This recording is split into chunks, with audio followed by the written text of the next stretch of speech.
ಸದ್ಯಕ್ಕೆ ಮೂವರು ಡಿಸಿಎಂ ಹುದ್ದೆ ವಿಚಾರದ ಪ್ರಪೋಸಲ್ ಇಲ್ಲ.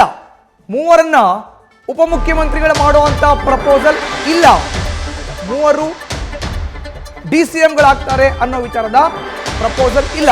ಪ್ರಪೋಸಲ್ ಬಂದಾಗ ನೋಡೋಣ ಅಂತ ಲೋಕೋಪಯೋಗಿ ಸಚಿವ ಸತೀಶ್ ಜಾರಕಿಹೊಳಿ ಹೇಳಿದ್ದಾರೆ. ನಾನು ಈ ಹಿಂದೆಯೂ ರೆಬೆಲ್ ಇದ್ದಿಲ್ಲ, ಈಗಲೂ ಕೂಡ ರೆಬೆಲ್ ಇಲ್ಲ, ಮಂತ್ರಿಯಾಗಿ ಕೆಲಸವನ್ನ ಮಾಡ್ತಾ ಇದ್ದೇನೆ ಅಂತ ಸತೀಶ್ ಜಾರಕಿಹೊಳಿ ಹೇಳಿದ್ದಾರೆ. ಕಾಂಗ್ರೆಸ್ ಸರ್ಕಾರ ಬೀಳಲಿದೆ ಎಂಬ ಕುಮಾರಸ್ವಾಮಿ ಹೇಳಿಕೆ ವಿಚಾರಕ್ಕೆ ಸಂಬಂಧಪಟ್ಟಂತೆ ಲೋಕೋಪಯೋಗಿ ಸಚಿವ ಸತೀಶ್ ಜಾರಕಿಹೊಳಿ ಪ್ರತಿಕ್ರಿಯೆ ನೀಡಿದ್ದಾರೆ. ಕುಮಾರಸ್ವಾಮಿ ಅವರು 5 ವರ್ಷಗಳವರೆಗೆ ಹಾಗೇ ಹೇಳ್ತಾ ಇರ್ತಾರೆ, 5 ವರ್ಷಗಳ ಕಾಲ ನಮ್ಮ ಸರ್ಕಾರ ಇರುತ್ತೆ ಅಂತ ಸತೀಶ್ ಜಾರಕಿಹೊಳಿ ವಿಶ್ವಾಸ ವ್ಯಕ್ತಪಡಿಸಿದ್ದಾರೆ.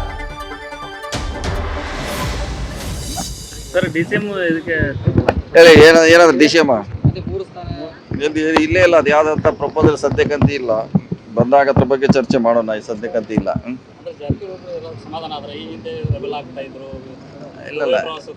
ಇಲ್ಲ ಹಿಂದೂ ರೆಬಲ್ ಇಲ್ಲ, ಈಗೂ ರೆಬಲ್ ಇಲ್ಲ, ಪ್ರಶ್ನೆ ಇಲ್ಲ.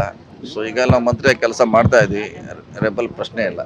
ಹೇಳಿ ಮತ್ತೇನು ಬೇರೆ? ಸಾಯಂಕಾಲ ಬೇಕಾದ್ರೆ ನಿಮ್ಗೆ ಎಷ್ಟು ಜನ ಅರ್ಜಿ ಕೊಟ್ಟಂತ ಬೇಕಾದ್ರೆ ಸಾಯಂಕಾಲ ನಮ್ಮ ಆಫೀಸಿಂದ ನಿಮ್ಗೆ ಕಮ್ಯುನಿಕೇಟ್ ಮಾಡಿಸ್ತೀವಿ.